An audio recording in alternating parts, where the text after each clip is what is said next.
This time we're going to configure our server dashboard.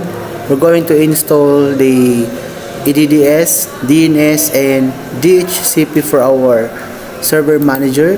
So first is, before we add rules, make sure you have already your IP address. We're going to uncheck this one, the IP version 6 in the properties. So we're going to use a Class A IP address for our server, 10.1 and then 10, 255.255.0.0, 10.10.1.1. Then for our preferred DNS, we're going to use 8.8.8.8. Then we're going to save this one. Okay, close. Then we're going to check the IP address of our server. If it is working, IP config. Okay, then we're going to ping 10.10.1.10. Okay, so it's working. This time we're going to access the rules, add features. Then we're going to have this one, next. Then we're going to install the Active Directory domain services, add features, then the DNS, continue, then the DHCP server. We're going to install only the 3 roles for our server, Windows Server 2012 R2. Next.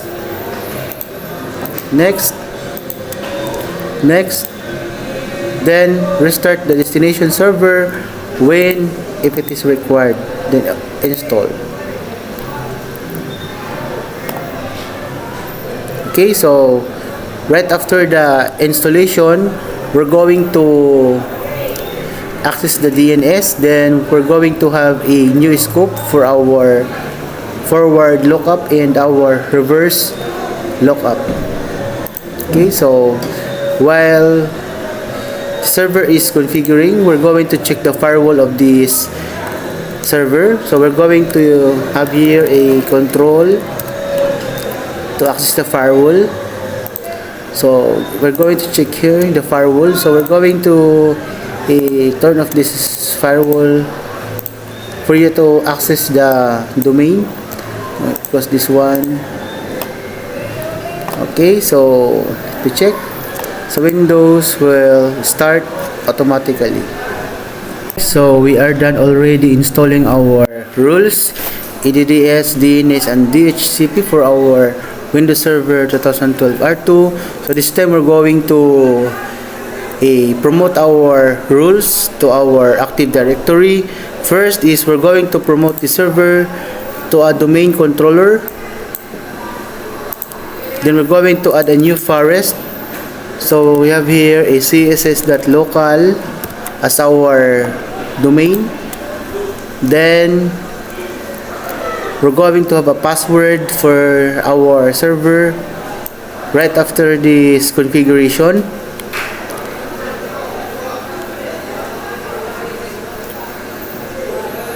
So it is very important to promote your Active Directory and DNS, Dynamic Host Configuration Protocol, within your domain. Because if you don't promote this DNS and DHCP, you cannot obtain your client to your domain or Windows Server 2012 R2.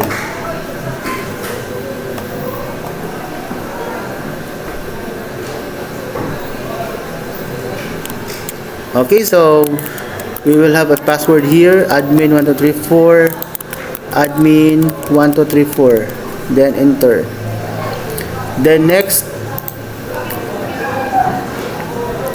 so verifying the NetBIOS assigned to the domain. Then next,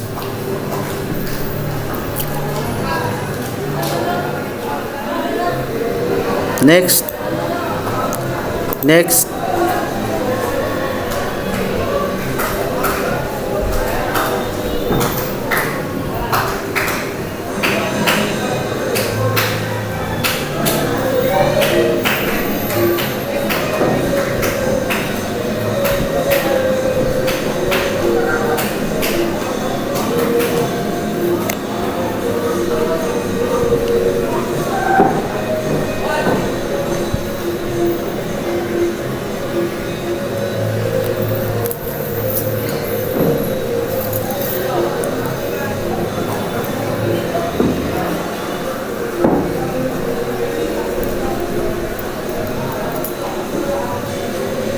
Alright, then we're going to install this one.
Complete the DHCP configuration.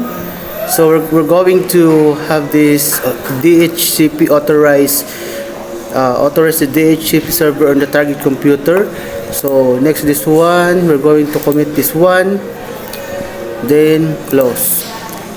So we are done already with our, as you can see guys, we have here a DDS, DNS and DHCP rules in our Windows server. So this time we're going to configure the DNS. We're going to have here a forward lookup.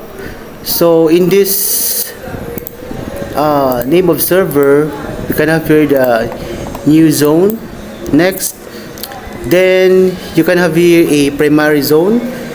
Creates a copy of a zone that can be updated directly on this server. So we're going to choose this one.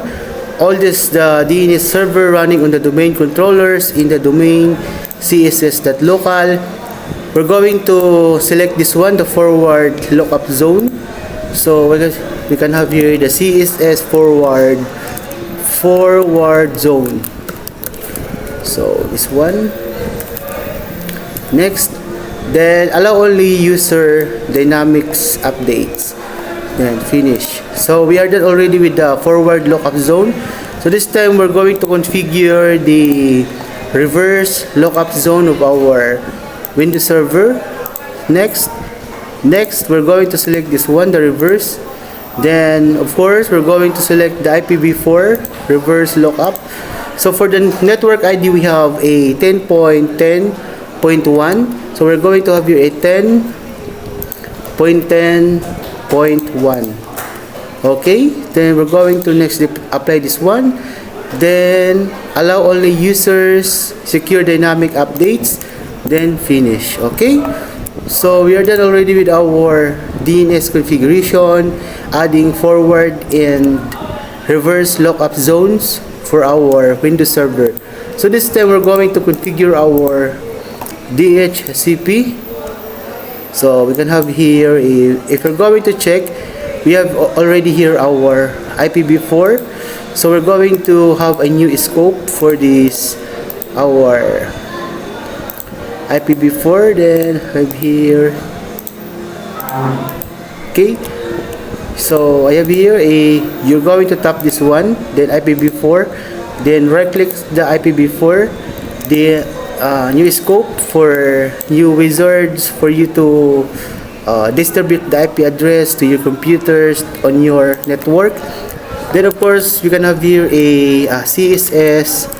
We can have here a CSS scope for our DHCP. So we can use here a class C IP address based on our IP address with our server.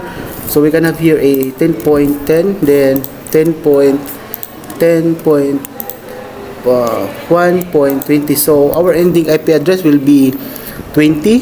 So sa subnet mask we have already our default subnet mask for the class C IP address. Next. Then, so if you have something to exclude an IP address, you can have here. So in our part, we're going to next this one. Yes, configure now. Then for the IP address, this is the IP address of your router. So we can have here the preferred DNS 10.1.10. Then we're going to add this one. Next. Okay, next. Next. Then yes, I want to activate this scope now. Then finish. So okay, so we are done already configuring our EDDS, DNS, and DHCP for our Windows server. So this time we're going to configure the router for our network for the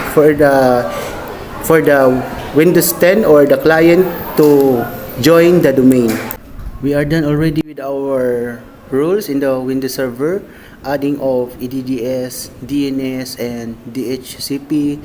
We are done already in promoting the DNS in our Windows server, adding scope for the forward zone and a reverse zone.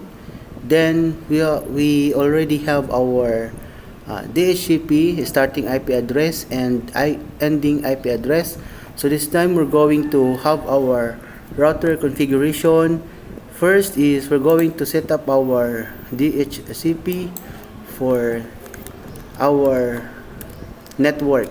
So our DHCP, based on our server IP address, we're going to use the class C for our router configuration. So this time we're going to use a 10.10.1.10, then 10.10.1.20 for our ending IP address. Then for the default gateway, we're going to use 10.10.1.1. Then our default domain in our server configuration is we have here a css.local. Then our DNS, we can have here a 8.8.8.8, this one. Okay, so then we're going to save this one. Then we're going to access the network. We're going to have here the local area network or the LAN. Then we can have here our IP address as our default DNS. Then for the subnet mask, we're going to use the default subnet mask of this router, 10.0, then 0 tab. Alright, then we're going to save this one. Then you can access a wireless settings for you to have your own SSID. So we can have here a CSS12, a free Wi-Fi. Then you can configure here the password of your Wi-Fi, or you can have here the guest SSID. Enable this one. Then you can have here a CSS guest only. Then you can have here a WP2 personal for the password. So you can have here admin 1234. Then you're going to save this one. Okay, so that is our configuration for our Windows Server 2012 R2.